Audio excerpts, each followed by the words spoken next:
Okay. Hi, everybody. This is the Survivor Story with the Veterans Chamber of Commerce. And today we have Michele Keyes, who is going to share her story. So thank you so much, Michele, for being on here.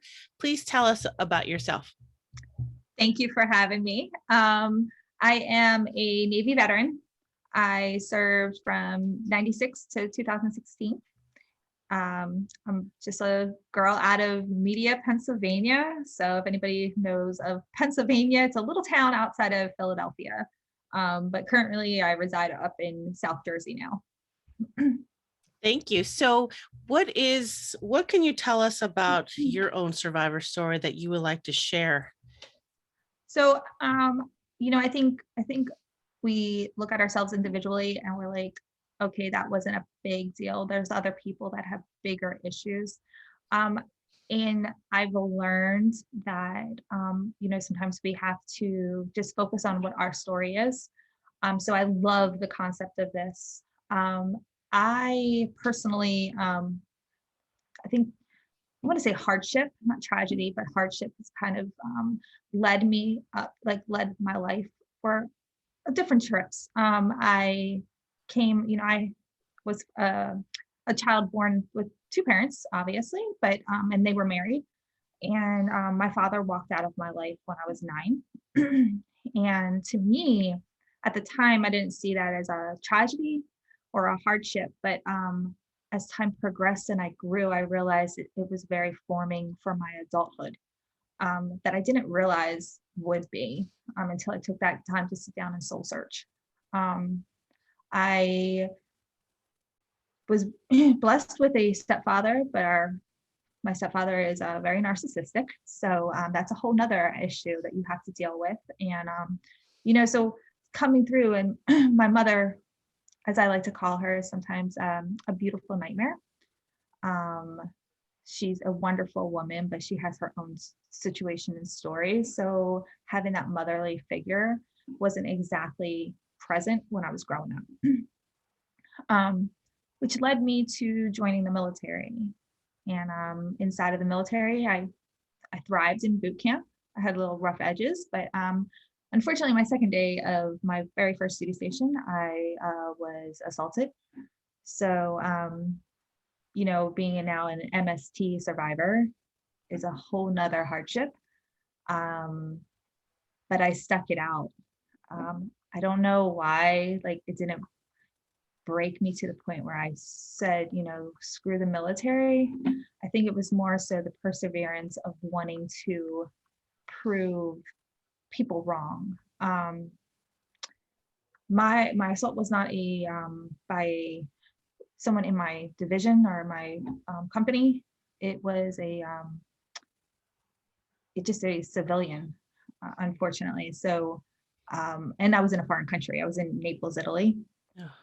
So trying to locate who my rapist was not able to be done, just because I knew nothing. I didn't know where to even find the individual. So, I came in the military at a day and age when women weren't quite still accepted yet. I really recall my first class.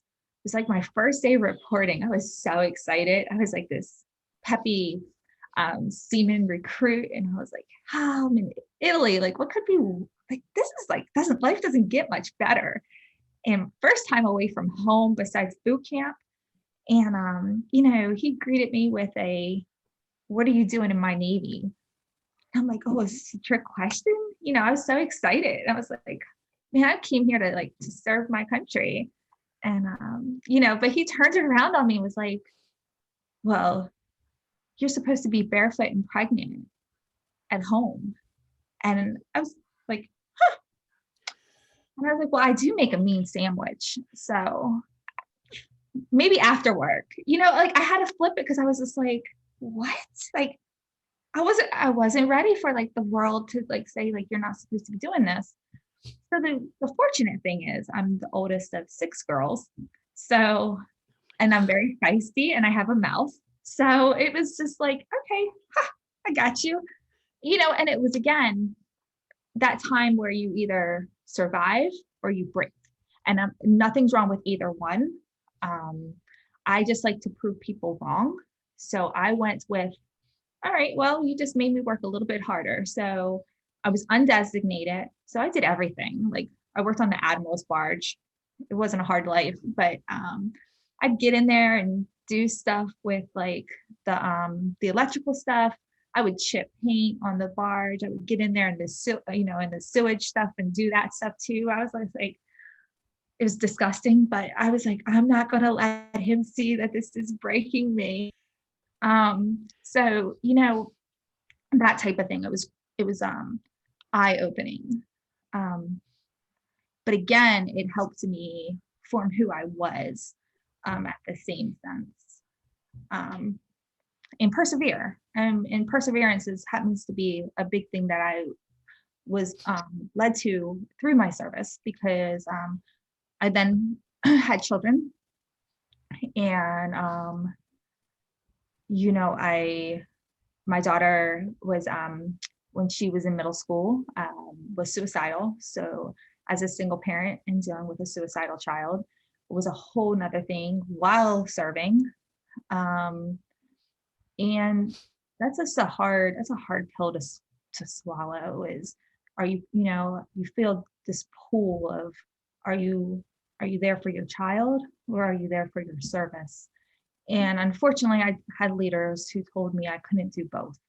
And once again, that perseverance kicked in and was like, I can do both. Like I learned how to wear the hat, but I also learned how to have more empathy for my sailors and for the junior folks who, my situation, of course, was, eye opening and, I had to deal with a lot of things that maybe the outside the outside individual would look at and be like, oh my gosh, why hasn't she broken yet?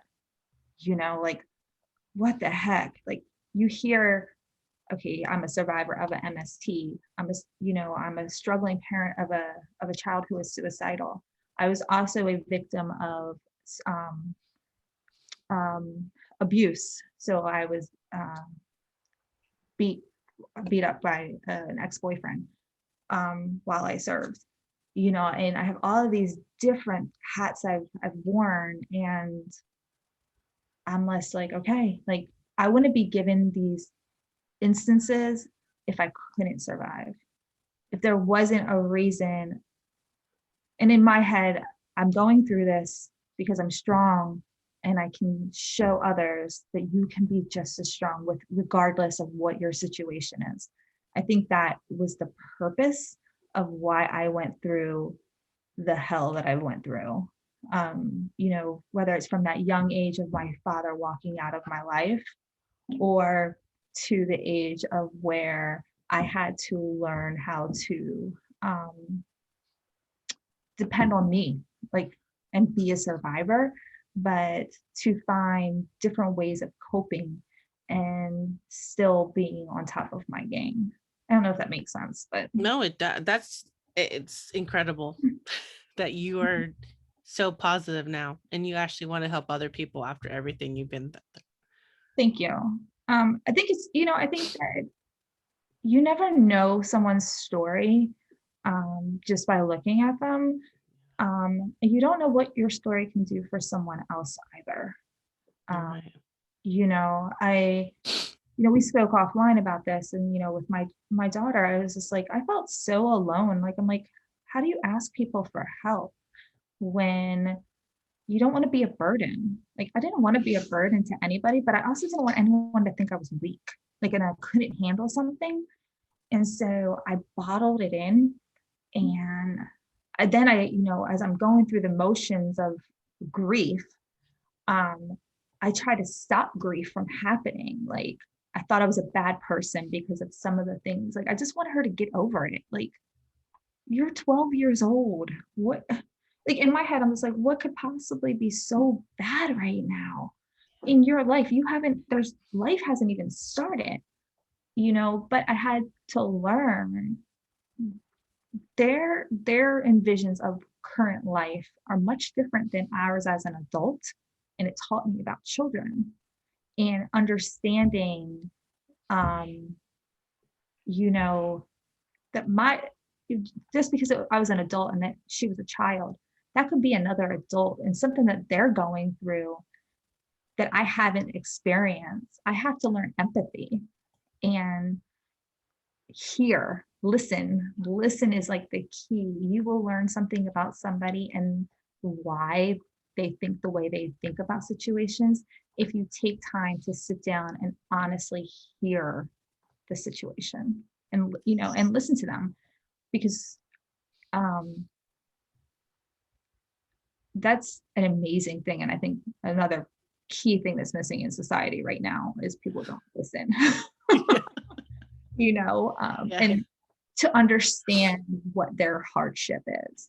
right. Um, because just militarily wise, one might say, oh, okay, so she's a female veteran. She hit that 1 in 3, of female vets that get assaulted. But I had a father walk out on me. I had this happen. I had this happen.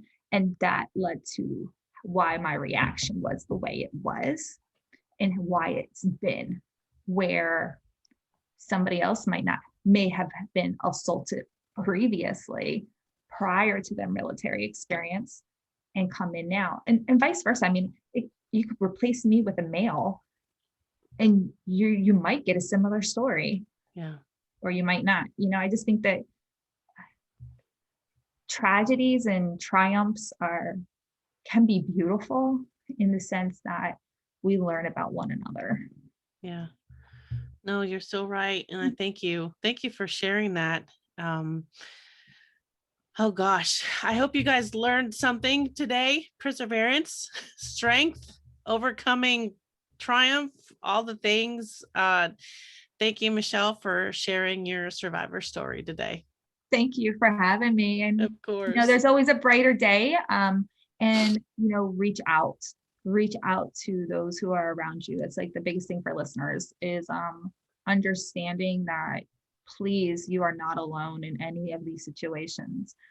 Even if the other veterans haven't been through it, um, we can still listen. We know how to do that. So Absolutely. Thank you so much. thank you.